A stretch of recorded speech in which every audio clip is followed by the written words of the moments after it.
Hello, I'm Nancy Windhart, and if we haven't met before, I'm a professional animal communicator, and I also teach classes and training programs in interspecies communication and Reiki for all species. And in this video series, I would like to share with you my top 10 tips for beginning to open to this way of communicating telepathically with animals and all life. So this is the two-part series, and in this first video, I'll share the first 5 of my tips, and in the second video, I'll share the last 5. So telepathic communication is a way of understanding another being without the language that we as humans know as our spoken and written language. I think of it as the universal language that is underneath all of the other languages that we have as individual species. As humans, we have a very highly developed species language and way of communicating with each other. And sometimes what this means is that we forget to use the universal language, which I call telepathy. You might think of it as intuitive communication. There are other ways to talk about what this way of communicating is, but it's a way of communicating and understanding that is not focused on a spoken language, but rather the deeper language that is underneath. So that can be feelings, it can be images, it can be certain kinds of thoughts, it can be physical experiences, a general sense of knowing. So if you're interested in learning more about that, stay tuned to the end of this video and I'll have information about a free class that I offer where you can learn more about what this language is, what it looks like, and how we can recognize it.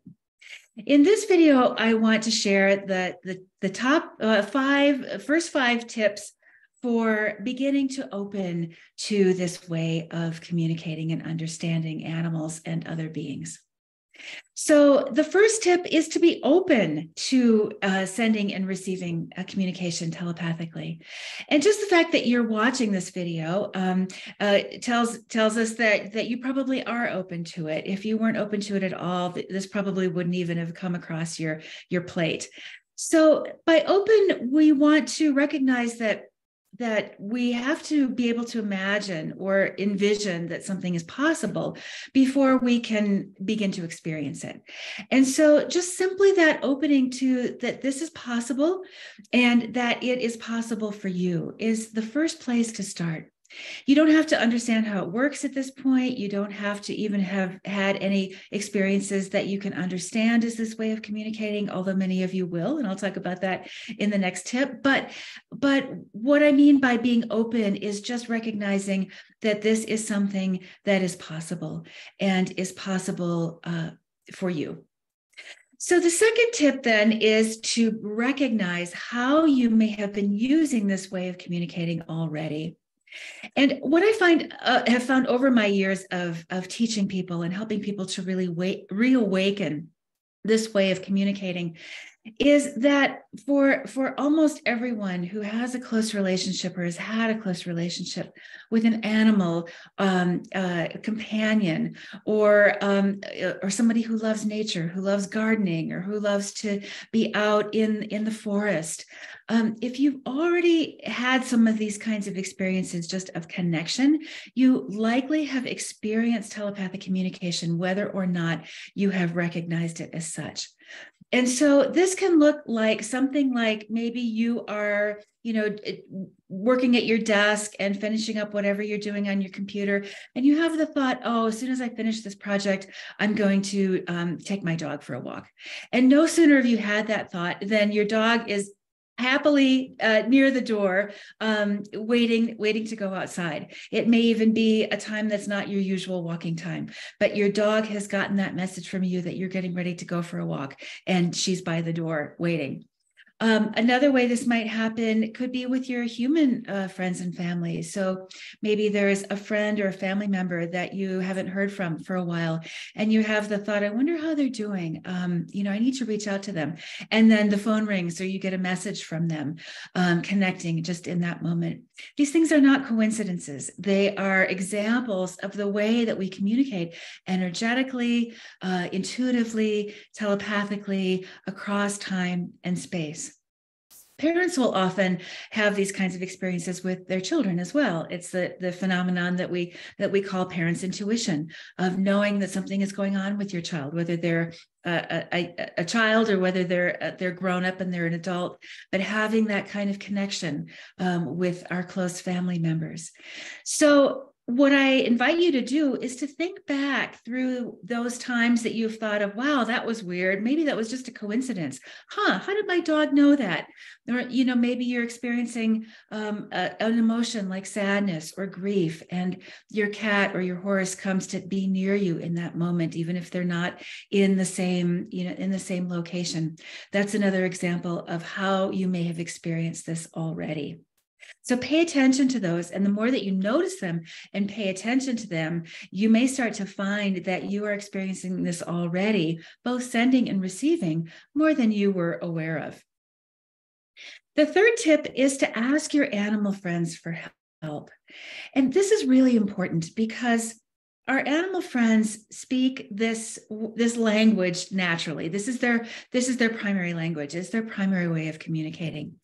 And they can often be surprised when humans in their lives begin to relearn this way of communicating.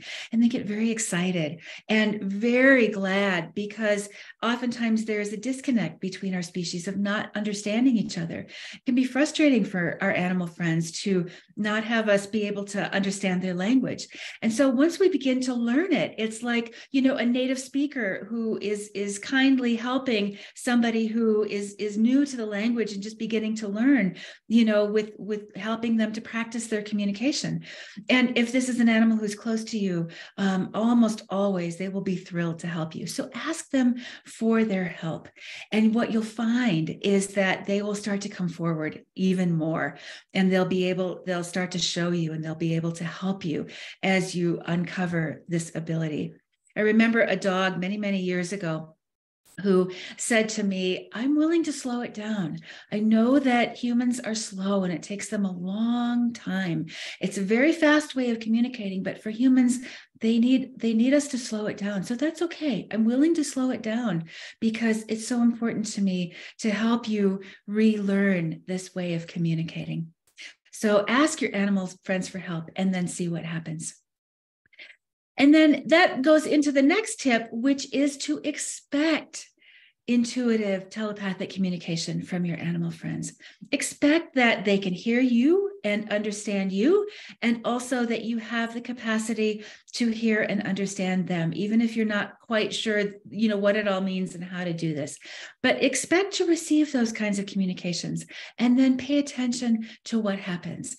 And you may notice things that you haven't noticed before, or that you've kind of blown past. This way of communicating can be very fast, almost instantaneous. And so it is common that we kind of miss it in our kind of normal human way of being. But once we begin to expect it and ask our animal friends for help, then slow down and start to notice it, we can recognize, oh, actually, this is communication that is happening all the time. And then the fifth tip that I will share in this video series is to learn to quiet your mind. This is a hard one for those of us who are humans, because we have very active minds and our thinking minds are quite well developed. And we're used to functioning in our culture and in our world in that way.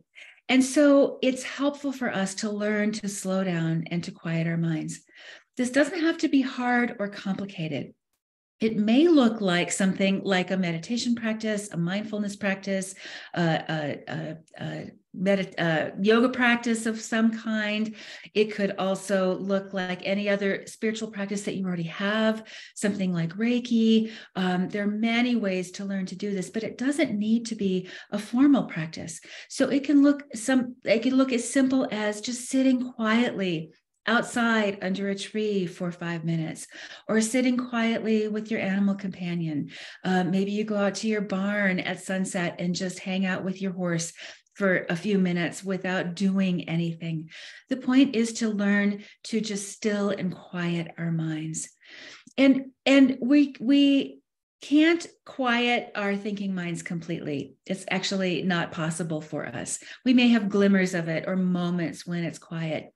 But what I like to think of this is just maybe putting that part of our awareness, our thinking mind, our mental processing in the back seat. And so the part of us that is quiet and is tuned in and connecting on a different level, connecting through our body, connecting through our heart, is the part that's going to be in the front seat. And that way we don't set up a struggle with our thinking mind of trying to get it to stop and be quiet, and it can't, and then we fight it, and then it's frustrating, and then we quit and give up. It's not really useful to do that. But it's more an attitude of saying, okay, I recognize my thinking mind. It's very useful for many things in my life, but it's not so useful for this particular thing that I'm practicing right now. So I'm just going to ask that part. I go in the back seat. I recognize that my thinking is happening and the thoughts are there. We're just letting them kind of float by and, live in the back seat for a while the part of us that wants to connect intuitively, telepathically from our heart center is center stage and driving the bus, so to speak. So I hope these tips have been helpful for you. And in the next video, I'll share the next 5. If you'd like to learn more about animal communication, interspecies communication, I have a free course. It's called The Basics of Telepathic Animal Communication. And you can find a link for that in the video notes below. And then I also have a longer and more in-depth course called Beginning Animal Communication, which is an open access course that you can join at any time if you're interested. And so we'll put the links in the notes below for that. So until next time, thank you for joining me, and thank you, and I'll see you in the next video.